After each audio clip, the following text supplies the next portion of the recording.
ক্ষমতায় আসার পর রাশিয়া ইউক্রেনের যুদ্ধ বন্ধের চেষ্টা চালিয়ে যাচ্ছেন ট্রাম্প। আর এতে ইউক্রেনের প্রেসিডেন্ট ভলোদিমির জেলেনস্কির সঙ্গে হোয়াইট হাউসের ওভাল অফিসে বাকবিতণ্ডায় জড়িয়ে পড়েন ট্রাম্প জেলেনস্কি। এতে বিরূপ প্রতিক্রিয়াও দেখা যায় নানা মহলে।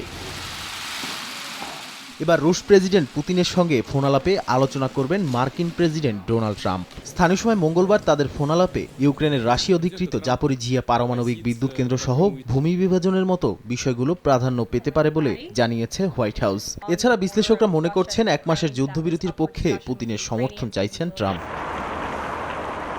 যুদ্ধবিরতির জন্য কিছু শর্ত জুড়ে দিয়েছে মস্কো। এর মধ্যে রয়েছে ইউক্রেনের ন্যাটো সদস্যপদ বাতিল, রাশিয়ার দখলকৃত অঞ্চলগুলোর নিয়ন্ত্রণ বজায় রাখা এবং ইউক্রেনের সেনাবাহিনীর আকার সীমিত করা।